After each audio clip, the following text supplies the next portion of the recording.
নমস্কার সবাইকে, গল্পাঞ্জলি চ্যানেলে আপনাদের স্বাগত। আমি রুমকি। আমার আজকের নিবেদন মানিক বন্দ্যোপাধ্যায় রচিত ছোট গল্প দিঘি।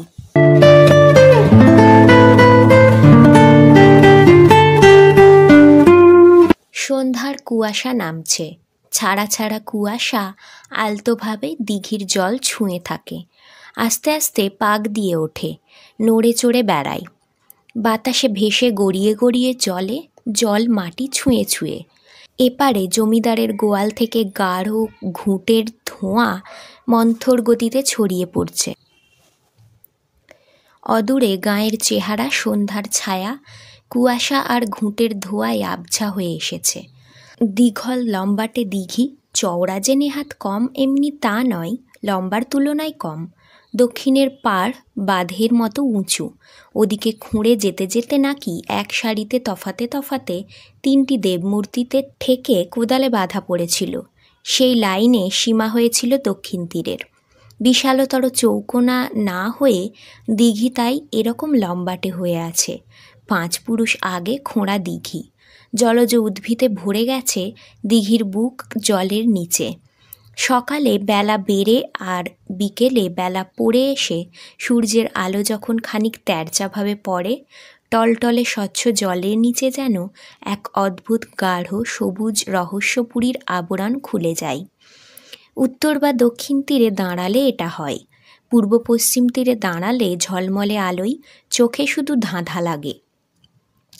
3 তীরে ঘাট, দক্ষিণ ছাড়া প্রকাণ্ড বাঁধানো ঘাট, চওড়া সিঁড়ি আজ ভেঙে চুরে গেছে, বড় বড় ফাটল ধরেছে, ইট খসে পড়েছে। তবু অনেকের শোয়া বসার মতো অটুট সমতল ঠাঁই আজও মিলবে অনেক ঘাটের চত্বরে। হাসিতুল্লাহ চুপ করে বসে থাকে ঘাটে, শূন্য নির্জন চারিদিক। নির্জনতাই যেন ঘন হয়ে আসছে ছায়া আর কুয়াশার রূপে। অজু করে গামছা বিছিয়ে নামাজ পড়েছিল হাসিতুল্লাহ, তারপর থেকে বসে আছে। অল্প বেলা থাকতে যখন সে পৌঁছেছিল এখানে, তখনও জনমানুষহীন ছিল ঘাট। দিঘির আশেপাশে মানুষ চোখে পড়েনি।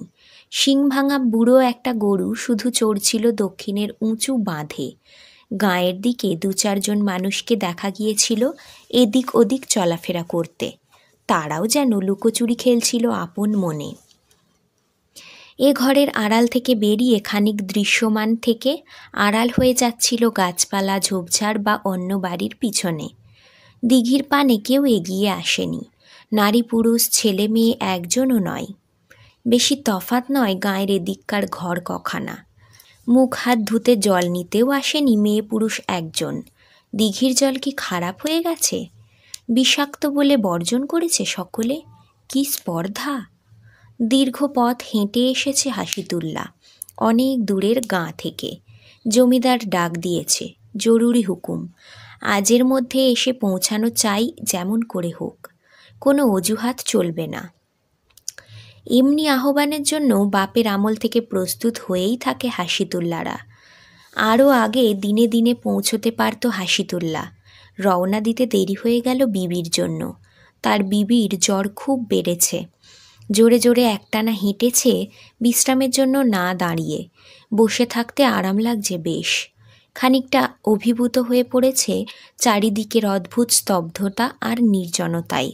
যতবার সে এসেছে এ গাঁয়ে, সকালে বিকালে যখন তাকিয়েছে দিঘির দিকে, আশেপাশে মানুষ দেখে এসেছে চিরদিন, শুনে এসেছে মানুষের গলার আওয়াজ। গাঁয়ের লোক দিঘির জলে স্নান করে, ঘাটে বসে জটলা পাকায়, দিঘি ঘেঁষে চলাচল করে। মাঠের পাশে গরু বাঁধে ছেলে ছোকরারা, খেলাধুলো হইচই করে। সুদীর্ঘ দিঘিটি ওপারের জমিদার বাড়িকে তফাৎ করে রাখে গাঁয়ের জীবন থেকে। গাঁয়ের জীবন দিঘির এ তীর পর্যন্ত বিস্তীর্ণ হতে জমিদার কখনো বারণ করেনি। কি ব্যাপার তবে? একটা লোক নেই আশেপাশে যে তাকে ব্যাপার জিজ্ঞাসা করে হাসিতুল্লাহ। জমিদার বাড়িও কেমন যেন নিঝুম, আঁধার আঁধার। 2-একটা আলো জ্বলেছে, গোয়াল থেকে ঘুঁটের ধোঁয়া উঠছে, কোনো সারা শব্দ নেই। উঠি উঠি করেও হাসিতুল্লাহ বসে থাকে, কান খাড়া করে রাখে পূজার বাজনার আওয়াজের জন্য। পুঁটলিটা পাশে পড়ে আছে, পাকা বাঁশের মোটা লাঠিটা সে শক্ত করে ধরে থাকে। লাঠি ধরা মুঠির মতো কঠিন তার মুখ। দুপুরুষ তাদের লাঠির মালিক জমিদার। জমিদারের মান রাখার জন্য এই লাঠি। অনেক দেরিতে পূজার বাজনা বাজে জমিদারের গৃহমন্দিরে। বাজনায় যেন তেমন জোর নেই, জমকালো আওয়াজ নেই। মনটা হঠাৎ খারাপ হয়ে যায় হাসিতুল্লার। যখন সে ওঠে তখন রাত্রি হয়ে গেছে। কুয়াশার জন্য আজ ঠান্ডা কম। ঠান্ডাকে ডরায় না হাসিতুল্লা, মাঘের ঠান্ডাকেও নয়। এ তো অঘ্রাণের হিম। জগতে কাউকে ডরায় না হাসিতুল্লা, কিছুকে ডরায় না তার লাঠিখানা হাতে থাকতে।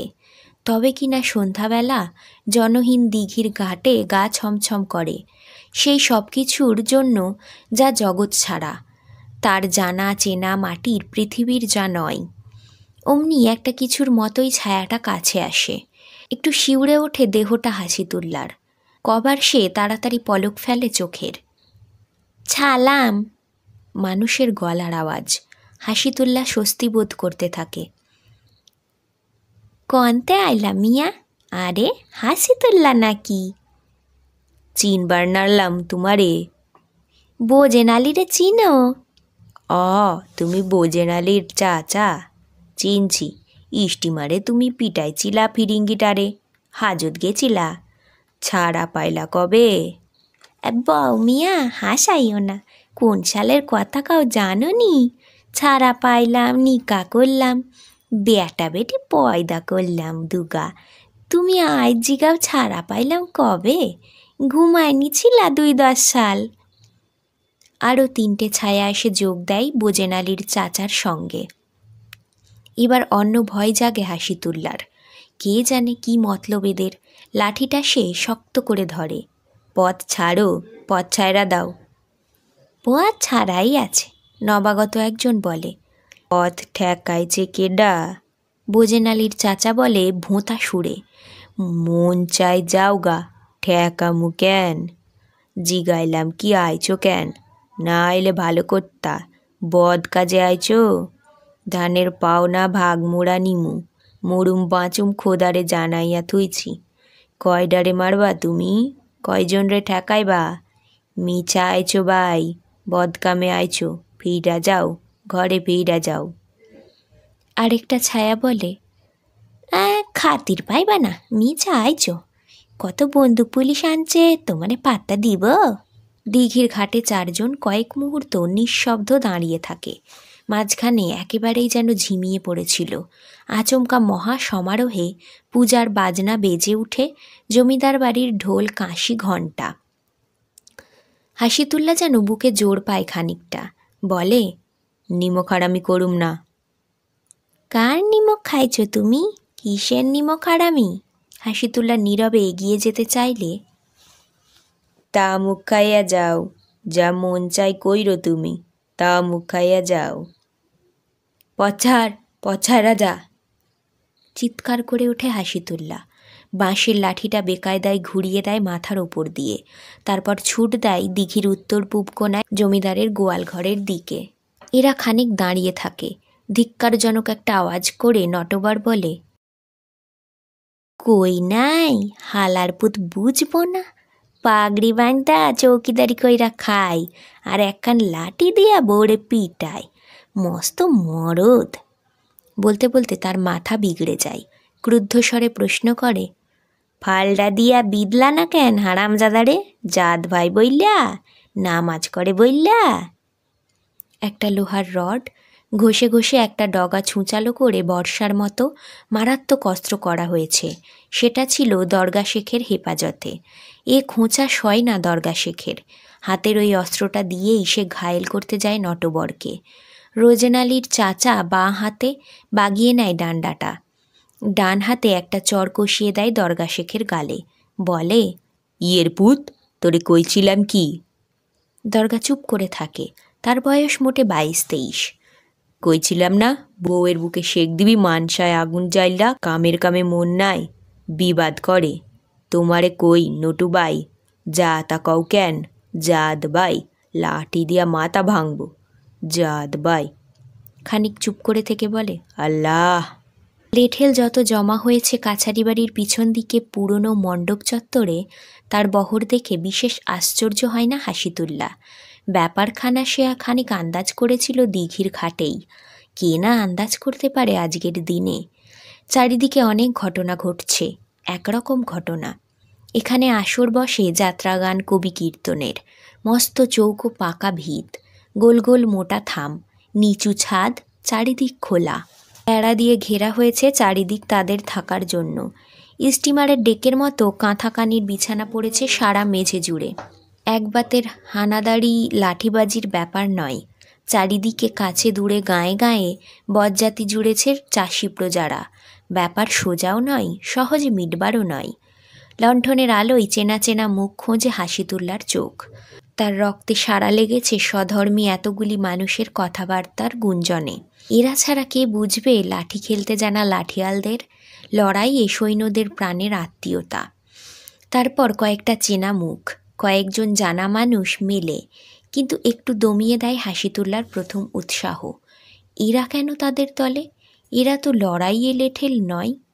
পিছন থেকে একলা মানুষের মাথায় লাঠি মেরে কাদের ফেরার হয়ে আছে। সোনা জেল খেটেছে চুরির দায়ে। খুন, জখম, চুরি, ডাকাতি, মেয়ে লুটের লেঠেলেরা। এরা তো লড়াইয়ে লেঠেল নয়। ব্যগ্র হয়ে হাসিতুল্লাহ অন্য চেনা মুখ খোঁজে, অন্য জানা মানুষের সন্ধান করে, যারা তার নিজের জাতের লেঠেল। মনিব হুকুম দিলে মরবে জেনেও একা 50 জনের মহড়া নেয়। কিন্তু দুর্বল অসহায়ের উপর আঁধার রাতে চুপি চুপি পিছন থেকে শত্রুকে মারার হুকুম মনিব দিলেও সে হুকুম অমান্য করে না। আজু ওস্তাদের দেহি না। আসে নাই বড় আলী, তেনাও আসে নাই। লালপুরের গোপেন আইছিল, চুপে চুপে ভাগছে, ডরাইছে বুঝি ব্যাপার দেখা। মনে মনে বলে হাসিতুল্লাহ, ডরাইছে? লালপুরের গোপেন ডরাইছে? তুমি বস্ত বীর পুরুষ। মুখ গোমড়া করে বসে থাকে হাসিতুল্লাহ। যে জমায়েতকে গোড়ায় আপন মনে হয়েছিল, ঘনিষ্ঠ হয়ে আর তাদের আত্মীয় ভাবতে পারছে না। সকলের যে সমবেত গুঞ্জন উল্লসিত করেছিল, কি কথা আর কেমন হাসি ঠাট্টা দিয়ে তা তৈরি জেনে মনটা বিগড়ে গেছে। কাল এরা পুলিশ দলের সাথে হানা দিয়েছিল কোদপুর গাঁয়ে। একটা মোটে মেয়ে ছিল গাঁয়ে, একটু হাবাটে পাগলা মতো, তবে কচি বয়স, খাপ সুবৃত চেহারা। হাসিতুল্লার কানের কাছে কজন বলা বলি করে মেয়েটাকে নিয়ে অন্যের মজা করার গল্প। তারা ভাগ পায়নি। শূন্য গায়ে হঠাৎ কোথা থেকে এসে মেয়েটা ছেনুদ্দিন মণ্ডলের ঘরের দাওয়ায় খুঁটি ধরে দাঁড়িয়ে কীরকম হাবার মতো তাকিয়েছিল। কে প্রথম টেনে নিয়ে গিয়েছিল, শেষে কে ঘর থেকে বেরিয়ে কীরকম ভঙ্গিতে আফসোস করে বলেছিল মরে গেছে। দাড়িতে হাত বুলায় হাসিতুল্লাহ, মাথাটা এদিক ফেরাই ওদিক ফেরাই, যেন ফাঁদে পড়েছে। এদের সে জানে, ভালো করে জানে। মগজে এদের শয়তানের বাসা। শক্তের ভয়ে আঁধারে লুকিয়ে থাকে, খুঁজে বেড়ায় একা অসহায় মেয়ে ছেলে। এমনি করে কষ্ট দিয়ে মেরে সুখ পায়। বাইরে যদি পরের মেয়ে না মেলে, নিজের বাড়িতে উলঙ্গ করে খুঁটিতে বেঁধে মারে বাড়ির মেয়ে বউকে। কুর্তা পরা গগন এসে ক্রুদ্ধমূর্তিতে ধমকে বলে, ফের হল্লা শুরু করছো? আস্তে আস্তে কথা কও কইলাম। গোমস্তার চোখ রাঙানিতে চুপ মেরে যায় এতগুলো মরদ লাঠিয়াল। হাসিতুল্লার প্রাণটা জ্বালা করে। এ কাদের সাথে ভিড়ছে সে? চাপা গলায় কথা শুরু হয় গগন চলে যেতেই। গগনের বিরুদ্ধেই নালিশের কথা, তার ধমকানির বিরুদ্ধে নয়। তাদের পাওনা টাকায় সে যে মোটা ভাগ বসায়, তাদের খাওয়া দাওয়া পান্তামুকের বরাদ্দে ভাগ বসায়, তারই বিরুদ্ধে। কর্তারে কও না গিয়া, না তো নায়েব বাবুরে। হাসিতুল্লাহ বলে তাদের, তুমি কও না গিয়া, কানমলা খাইয়া আসবা। হাসিতুল্লাহ এদিক ওদিক খোঁজে গগনকে। কর্তাবাবু নয় তো নায়েববাবুকে সে সেলাম জানাবে। দুপুরুষ এ সেলাম জানাবার সম্মান তারা ভোগ করে এসেছে। গতবার যখন সিথুয়ার চরে বিবাদে পুলিশের সাথে লড়তে এসেছিল সে আর বড় আলী, গোপেনরা, জমিদার বাড়ি বেশি রাতে পৌঁছেও তাকে খবর পাঠাতে হয়নি। কর্তাবাবু নিজে এসে সেলাম নিয়েছিল, বলেছিল, আইছো হাসিতুল্লাহ, ওই হালারা চরে পুলিশ আনছে, হাত করছে পুলিশেরে, আমার মান রাখনের ভার তোমার। আজ গগন তাকে দেখেও দেখল না। জমিদার বাড়ির অদূরে কলাবাগানের পাশে পুলিশের তাঁবু পড়েছে। 11 বিঘা জমি নিয়ে জমিদারের নাম করা কলাবাগান। বাবুর খোঁড়া ছোট ছেলেটার শখের বাগান। কত রকম কলা যে কাঁদির পর কাঁদি ফলে যায়। গায়ের মানুষ দেখতে পাবে চেয়ে চেয়ে, কোনো দিন চাখতে পাবে না। পুজো পার্বণে প্রসাদ বিতরণের সময় যদি 2-1 টুকরো জুটে যায়। বৈঠকখানায় দারোগা, কয়েকজন জোরদার, ছোট জমিদার নিয়ে কর্তার বৈঠক। কর্তার হাতে গড়গড়ার নল, দারোগাবাবুর মুখে সিগারেট, কাঁচের গেলাসে রঙিল পানীয়। পর্দা ঠেলে থমকে দাঁড়ায় হাসিতুল্লাহ। কে রে তুই? সেলাম কর্তা, ডাক দিচ্ছেন আইছি। আরে বেটা হারামজাদা। দারোগাবাবুর হুঙ্কার থামিয়ে কর্তা বলে, হাসিতুল্লাহ, গগনের কাছে যাও। এখানে কি? একজন পুলিশ তাকে হাত ধরে টেনে নামিয়ে দেয় বারান্দার নিচে। এদিক ওদিক চেয়ে কাছারি বাড়ির নির্জনতম দিকে গিয়ে একা একটু বসতে চায় হাসিতুল্লাহ। রুদ্ধ ঘরের ভিতরে সে চাপা কান্না শোনে মেয়ে ছেলের। রাত্রির গাঢ় কুয়াশার দিকে চেয়ে হাসিতুল্লাহ বলে, আল্লাহ। আজকের গল্প এখানেই শেষ। গল্প পাঠ ভালো লাগলে অবশ্যই একটা লাইক দিয়ে যাবেন, আর আমার চ্যানেল গল্পাঞ্জলিকে সাবস্ক্রাইব করে আমার পাশে থাকবেন। ধন্যবাদ। ভালো থাকবেন সবাই।